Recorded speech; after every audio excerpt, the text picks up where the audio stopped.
नमस्कार, आप देख रहे हैं वीकी न्यूज और मैं युधिष्ठिर उपाध्याय। एनडीटीवी प्रोपेगेंडा फैलाने में माहिर है। खुद को निष्पक्ष बताने वाला मीडिया संस्थान तथ्यों के साथ छेड़छाड़ करके समाज को गुमराह कैसे करता है, इसकी पोल भी लगातार खुलती रहती है। एनडीटीवी की इसी हरकत की वजह से देश में कई बार इसे बैन करने की भी मांग उठ चुकी है।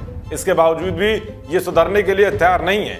इस संस्थान के खुद को सबसे बड़ा ज्ञानी और निष्पक्ष पत्रकार बताने वाले लिबरल गैंग के सरगना रविश कुमार कई बार झूठ फैलाकर घिर चुके हैं। हाल ही में भी उन्होंने अपने फेसबुक अकाउंट से 2 दिन में फेसबुक पर 2 बार फेक न्यूज शेयर किया था। दोनों ही बार फैक्ट चेक होने के चलते उनकी पोल खुल गई। एक में उन्होंने अमेरिकी राष्ट्रपति डोनाल्ड ट्रंप के बारे में झूठ फैलाने की कोशिश की, जिसका फैक्ट चेक खुद फेसबुक ने ही कर दिया।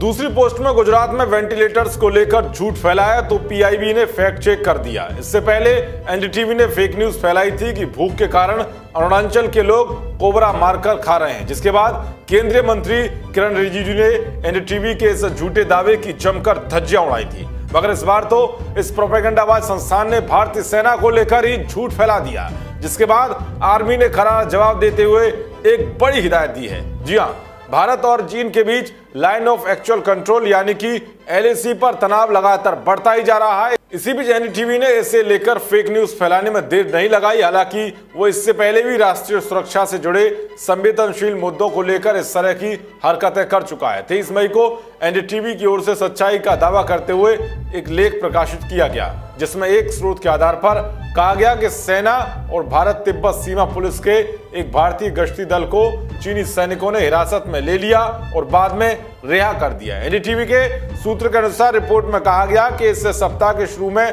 लद्दाख में दोनों पक्षों के बीच हाथापाई के दौरान चीनी सैनिकों ने आईटीबीपी के हथियार छीन लिए थे, जिसे बाद में वापस सौंप दिया गया और भारतीय जवान वापस लौट आए थे।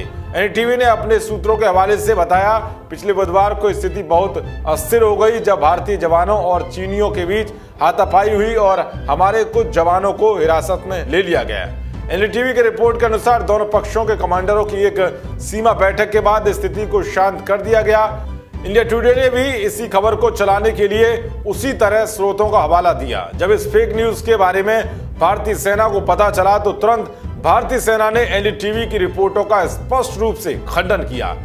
एएनआई की रिपोर्ट के मुताबिक भारतीय सेना की ओर से प्रवक्ता कर्नल अमन आनंद ने कहा कि हम इस तरह की खबरों का खंडन करते हैं। मीडिया इस तरह की गलत खबरें चलाता है तो इससे सिर्फ राष्ट्रीय हित को नुकसान पहुंचता है। शर्मसार करने वाली बात तो यह है कि भारतीय सेना की ओर से स्पष्टीकरण के बावजूद भी एनडीटीवी ने ना तो अपनी उस रिपोर्ट को हटाया और ना ही उस गलत सूचना को सही किया। अब आप अनुमान लगा सकते हैं कि जिस प्रोपेगेंडाबाज मीडिया संस्थान ने देश की सेना के खिलाफ ही समाज में झूठ परोस दिया हो, वो देश की जनता को कैसी सूचना देता होगा जो समाज के लिए घातक भी हैं। बता दें कि भारत और चीन के बीच तनाव पिछले हफ्ते के बाद से ही बढ़ गया है, जब रिपोर्ट सामने आई थी कि 5 से 6 मई को सिक्किम के नाकुला सेक्टर में भारत और चीन के सैनिकों के बीच हुए हाथापाई के बाद चीन ने पेंगोंग त्सो के पास बड़ी संख्या में सैनिक बल को तैनात किया था और लद्दाख में गलवान नदी में अस्थायी टेंट भी स्थापित किया था। 5 से 6 मई को सिक्किम के नाकुला सेक्टर में भारत और चीन के सैनिकों के बीच हाथापाई हुई थी, जिसमें दोनों तरफ के सैनिकों को मामूली चोटें भी आई थी। इसके बाद दोनों ही देशों ने सीमा पर अतिरिक्त जवानों को तैनात किया है, जिसमें लद्दाख में गलवान घाटी प्रमुख है।